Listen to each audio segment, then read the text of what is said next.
What if I told you that there was a literal giant in baseball, standing at 6'10" with a fastball over 100 miles per hour? That's right, no one struck fear into opponents' eyes quite like Randy Johnson. In fact, he was so strong he was unable to control his pitches early in his career, leaving batters wondering if the ball would be thrown over the plate or directly at their heads. So how is it that a player who struggled to control his pitches went on to win 5 Cy Young Awards, a World Series trophy, and become the scariest pitcher in MLB history? Well, it all started in the Montreal Expo's minor league system. As a prospect, scouts raved about his potential dominance, but his walks were an issue. Most notably at AA, he allowed an incredible 128 in 140 innings, or in other words, 8.23 allowed per 9, far greater than the highest in MLB last season, which was 3.7 from Chris Bassett, making it clear that he had no path to the major leagues with walk numbers that high. However, at 24, he was starting to get up there in age, so the Expos, out of playoff contention in September of 1988,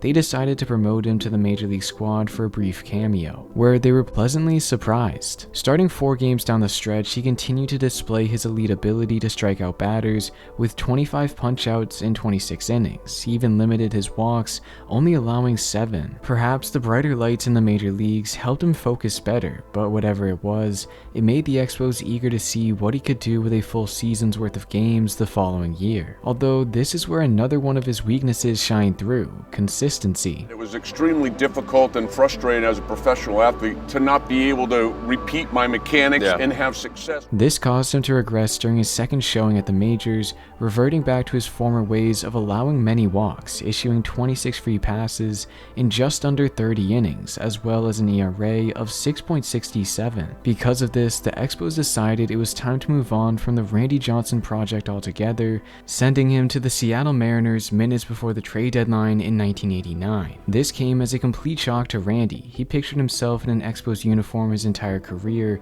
but the team felt as though he would never be able to realize his potential, whereas the Mariners were able to take a chance on him because after the franchise first began play in 1977, they had accumulated 0 winning seasons and were not in a position to compete anytime soon, which meant he was given the opportunity to work out his kinks at the majors. But despite his triumphs, including pitching the club's first no-hitter, as well as numerous other elite performances, his bad outings were far too frequent, and it all stemmed from his walks.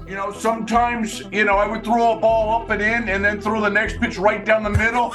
In 1991 and 1992, he posted 2 of the most bizarre stat lines in recent memory, allowing 10 walks in less than 5 innings of work twice, a feat that has not been topped since, and these weren't just isolated incidents. During starts where he allowed few hits, his walks kept getting him into trouble, ultimately spoiling dominant outings. For example, in 1992, he went 7 strong innings, giving up just 5 hits, but due to 9 walked batters, he allowed 7 runs, which makes it no surprise that between 1990 to 1992, he led the league in walks with 416, with the difference between him and the pitcher with the second most the same as 2nd and 50th. Pretty remarkable. So with 1992 being his age 28 campaign, many presumed this would be the type of pitcher he would remain as. One who could showcase his elite ability on any given night, but his control would limit his overall potential. That was until Nolan Ryan told him exactly what he was doing wrong during a conversation the two had late in the 1992 season. What I was doing, I was landing on the heel of my foot,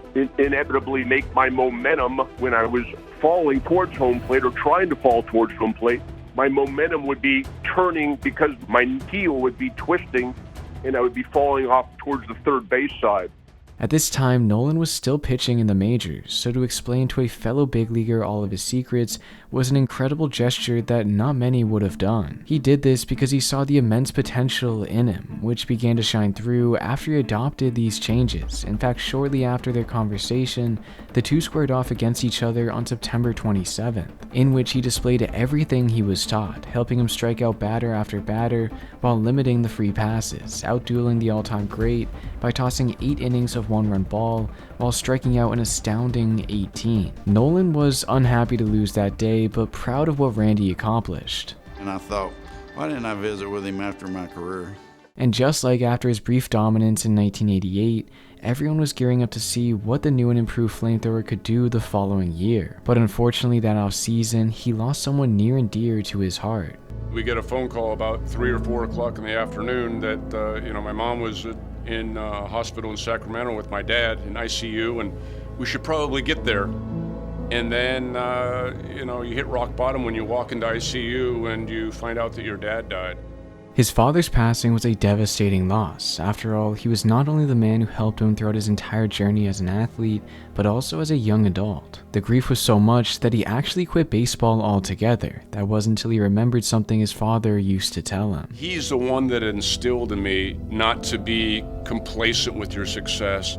After I was able to kind of get my feet back under me again, there was nothing that was going to hold me back.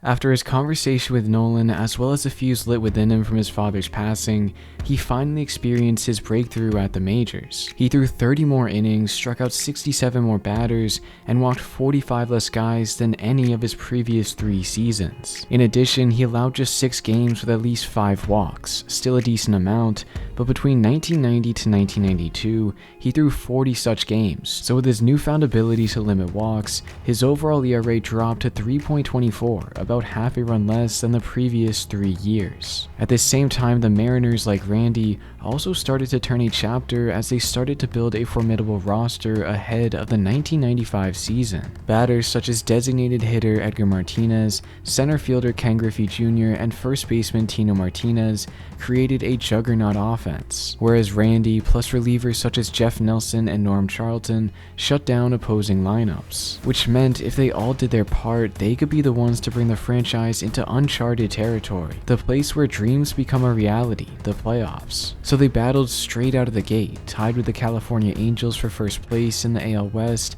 on May 17th. However, this is where their seasons started to take a turn for the worst. Griffey got hurt and their competitiveness within the division began to slide. Between June and July, the club went a mere 24-31, whereas the Angels only got better, going 34-20, leaving the Mariners in the dust 11 games back. But first, a quick word for today's sponsor, Arena Club, the best online marketplace for all things trading cards. Growing up, I loved getting Topps attacks on my birthdays and Christmases, and with slab packs from Arena Club, I'm able to relive this special feeling with a few added bonuses, such as getting an instant offer each time I open a pack based on the card's market value, my own personal showroom to display my cards, plus you're able to trade for your favorite players. Last month, I packed Jackson Chourio, traded him for 2 other Chourio cards and Tyler Black, then turned around and traded the 2 Chourio cards for the player who sparked my interest in baseball way back, Jose Bautista. Since then, I went on to pack yet another rising star in Zach Geloff, who is looking to be a face of the new era Sacramento Athletics. So if you want to start your online card collection journey like I have, make sure to head over to arenaclub.com/greenlight for 20% off your first card purchase or slab pack. That's 20% off your first card purchase or slab pack by using promo code GREENLIGHT. And once you do, head on over to my showroom and see if maybe we can make out a trade. At this point, they needed a miracle to win their division. That's why they turned to their ace to step things up a notch. A tall task, as Randy accumulated a 2.88 ERA in 16 starts to begin the season. Elite numbers, although they pale in comparison to his second half, lowering his ERA to the low 2s while continuing to pitch deep into ball games. In fact, he was so dominant, the Mariners won 15 of his final 16 starts of the season. Couple this with the Angels struggling in the second half, meant they actually had a chance. Then, following a 7-game win streak in September, they led the Angels by 3 games, but after struggling to finish them off, the 2 clubs ended the season with identical records, thus prompting a 1-game playoff to decide who would be crowned winners of the division. On top of this, the New York Yankees had already captured the one and only wildcard spot, meaning the loser's season would be ending that afternoon. That's why there was immense pressure brewing within the Kingdom as both sides started to warm up. For the Angels, they sent out Mark Langston to the mound, by no means the ace of their rotation, but a solid starter nonetheless. However, he was no match for the big unit. Because while the two did embark in a classic pitcher's duel, with the Mariners narrowly ahead 1-0 through 6 innings, this is where Randy demonstrated why he was amongst the elite in the game, as Langston allowed 4 runs in the 7th inning, while Randy kept chugging along at the same pace. It wasn't until the 9th before he allowed his first run of the game, a leadoff homer to Tony Phillips. But by that point, the Mariners were firmly ahead by 8 runs, allowing him to end the Angels' season without much pressure. The 1-2 pitch, he inserted, it's over, right over the heart of the plate, but 19 long years of frustration is over. He had done it. In his biggest game of his career, he shined on the mound, no match for the Angels lineup, which ranks 2nd in terms of runs per game, granting the Mariners access to the playoffs for the first time since being inaugurated almost 2 decades prior. Although the club started to falter when he wasn't on the mound, but that really wasn't a surprise. You see, during the regular season, the Mariners went 79-66, a decent record, but when looking deeper, you start to understand how much they relied on Randy, because without him on the mound, they won just 52 games compared to 63 losses. With this in mind, it's no wonder that the Yankees took the first 2 games of the series, while Randy recuperated from throwing 125 pitches in the tiebreaker, which meant when he took the ball in Game 3, it was his 2nd straight winner-go-home start. Unfortunately for the Yankees, the end result would be the exact same: sheer domination. Swing! Here comes Mr. Snappy. Strike 3 called. He got him looking. The 0-2 pitch. Swing and a miss. And there will be a tomorrow. All night long, he shut down the Yankees' bats to give them a glimmer of hope in the series, which in turn ignited the rest of the team. After going down 5-0 in Game 4, the offense came storming back with big innings, tacking on 4 runs in the 3rd, then 5 in the 8th to send the teams to the winner-take-all tiebreaker in Game 5. Randy had just thrown 117 pitches 2 days prior, but he couldn't bear to watch from the dugout. Randy comes into my office and he says, if you need me, I'm going to be available. As the game progressed, the Mariners' playoff dreams were starting to dwindle, down 4-2 with not much game left to play. You could sense it in the stadium, as the 57,000 in attendance were starting to grow a little less quiet than they had at the start of the game. That was until they noticed something odd. Big unit. Starting to get loose. When word spread that he was warming up, Mariners fans started to cheer emphatically, with their newfound optimism disrupting Yankee starter David Coney. On the way to Junior. Swung on and Nelson. That's going to be in the upper deck. Fly away. What a comeback by the Mariners to tie it up here in the bottom of the 8th inning. Coney had been virtually lights out since the 5th inning, but the Miracle Mariners came back late yet again. Coupled this with their ace coming into the game meant all the momentum had shifted in their favor, although this time it looked as though the Yankees wouldn't crack under the pressure. They started off the 9th inning with a double off the bat of Tony Fernandez, followed by a 6-pitch walk to Randy Velarde, which meant it was time for the big unit to have his say in the game.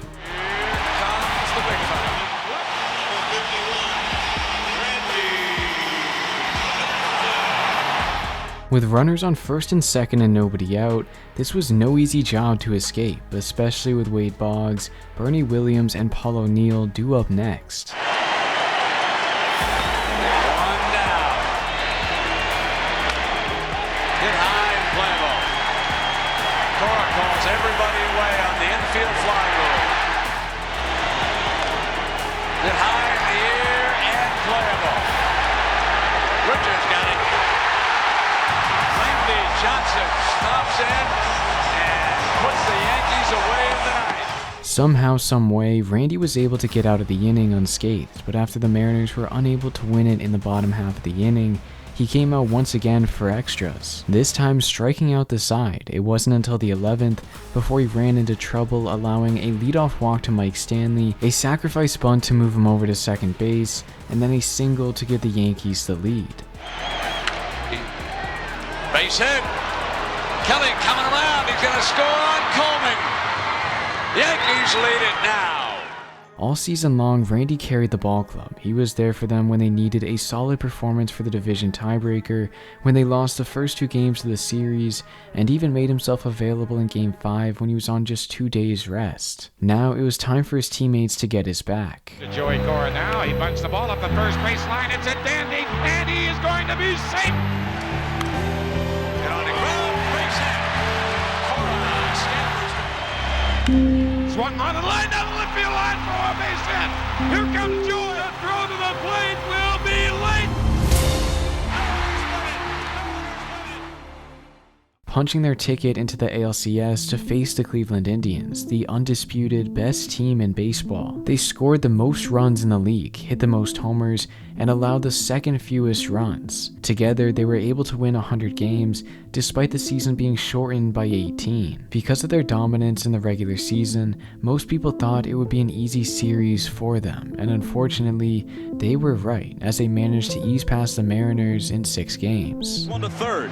A long throw is in time, and the Cleveland Indians are in the World Series. Being sent home in the championship series was a disappointing finish to the year, although he did receive a solid consolation prize, taking home the coveted Cy Young Award for the first time in his career, proving that he was on the right path towards success. But after a few more years in Seattle, it was looking increasingly unlikely that he would be able to stay with them long term, as the club was entering a period where Alex Rodriguez, Ken Griffey, and Edgar Martinez were all due to get new contracts in the next few years. They also felt that giving Randy a record-breaking contract entering his age 35 season was not a good investment. So after a mediocre start to the year, including a 4.33 ERA in 23 starts, he was shipped off to the contending Houston Astros for a package of Freddie Garcia, Carlos Guillen, and John Holama. It was a steep price to pay, but for the Astros, they believed they would be amongst the most dangerous teams with his arm. At the time of the trade, the club sat 65-44, only 3.5 games up over the Chicago Cubs. It was still a tight race. That was until Randy catapulted them into a second-half surge, tossing a 1.28 ERA in 11 starts, in which the Astros were able to win 10 of them to comfortably win the division by 12.5 games. So with the club heading back to the playoffs, emotions were running high, because since their inauguration in 1962, they've been to the postseason 4 times and had still yet to win a series. But with this group, they believed they would be the ones to finally break that trend. They had the 4th ranked offense, averaging 5.4 runs per game, and the 2nd lowest team ERA at a mere 3.5. However, their opponents, the San Diego Padres, had a powerful lineup consisting of 50-homer man Greg Vaughn, as well as a solid pitching staff consisting of ace Kevin Brown and stud closer Trevor Hoffman. Together, they were able to limit the Astros bats to 8 runs in 4 games, which meant despite stellar pitching performances from Randy, the Astros lost both contests and ultimately the series. On the ground, Ferris throws, and the Padres will march to Atlanta. A disheartening loss which pushed Randy's playoff losing streak to 5 straight games, despite pitching well in each of them. However, he remained the prize free agent of that year's class. Many speculated big market teams like the New York Yankees or Los Angeles Dodgers to be the ones most likely to sign him. That was until a surprise team came into the mix, the Arizona Diamondbacks. The Snakes had just spent their first season in the majors in 1998 and finished with a record of 65-97, but they were building a solid foundation. They signed elite free agents such as shortstop Jay Bell, third baseman Matt Williams, and were looking to make another big splash in their second off season. That's when they turned their focus towards Randy. They also had a leg up on the competition, as he already resided in Arizona during the off season, which made it no surprise when the two sides came together to sign a 4-year $52.4 million pact, the richest pitching contract in MLB history. With him now in the organization, the Diamondbacks felt as though they were already one of the best teams in the league.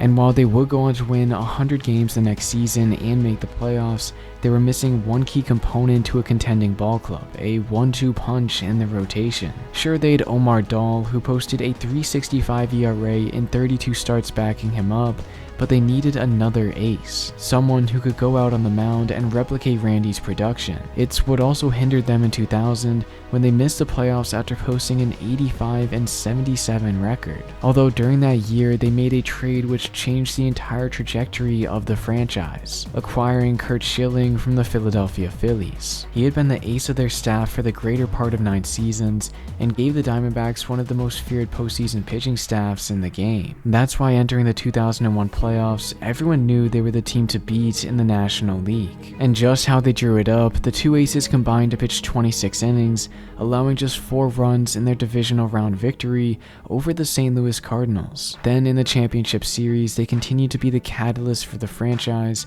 helping secure their ticket into the World Series in just their 4th year of existence, setting up an interesting matchup against the New York Yankees, the team of the 20th century, winning 26 World Series titles, had some of the greatest players don their uniform, and were in the midst of yet another dominant run. The Diamondbacks, on the other hand, were a brand new franchise. Nobody expected them to compete for quite some time, but thanks to a few big contracts and timely acquisitions, they deserved their place in the Fall Classic. The Yankees understood this, highlighting their two aces as being a big problem, mentioning with those guys pitching 4 games, if not 5 out of 7, it will be a tough challenge for us. They were right. All series long, they didn't have an answer for the pair, as the two quickly navigated through the Yankees lineup during the first 2 games, helping the Diamondbacks take a quick 2-0 advantage. However, the Yankees also featured star pitchers of their own, such as Roger Clemens, Mike Mussina, and El Duque, who was always a threat come October. Together, they won the next 3 games of the series to put the Diamondbacks on the verge of elimination. It was starting to look like yet another Yankees victory, but with Randy on the mound for Game 6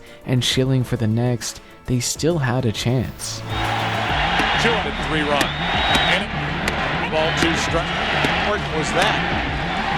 Strikeout number 7 for Randy Johnson. All postseason long, Randy was on fire, only allowing 7 runs in 40 innings after being pulled in Game 6. With just 1 game left in the series, it seemed as though it would be his final contribution of the season. That was until his manager came up to him in the 8th inning. Could you throw an inning tomorrow if we stop it now? You could? Well, yes, definitely. His availability for Game 7 meant the momentum continued to shift drastically in their favor. Going into Game 7 with Schilling on the mound, we felt good, and then with Randy in relief, we felt even better if we had to go that route. As Schilling had done all postseason long, he tossed another gem, but despite this, the Yankees led the game narrowly 2-1 in the 8th inning. That's why Randy came in to ensure they could stay within striking distance. And the big unit's coming in the ballgame. And listen to the crowd now. After retiring the final batter of the 8th inning, he came back out for the 9th and sat down the Yankees in order. It was all he could do. Now it was up to their bats to save their season. But with 3 outs to play and the greatest closer on the mound, things looked bleak, although they remained confident. I go out to center field, Steve Finley's out there and Danny, and we're looking at each other going, we're going to win this game. Somehow, some way, we're going to find a way to win this game. And the 0-1 delivery. And a little blooper. Base hit! Diamondbacks win! They're the world champions! Gonzalez did it! Winning the World Series was something he manifested since he first entered the league almost 2 decades prior. Back then, he was a member of the Montreal Expos, then the Seattle Mariners, and Houston Astros. He amassed 4 trips to the playoffs during this time, but came up empty-handed in each. At 37 years old, it was starting to look as though he would never achieve his goal. That was until he, alongside his trusty pitching duo Curt Schilling, took matters into their own hands and dominated all postseason long, ultimately being crowned co-MVPs of the World Series. Although his impressive actions during the 2001 season subsided after a peculiar moment during spring training the following year. Somehow, at the exact moment he released the pitch, a bird flew by and was struck, a moment he couldn't believe happened.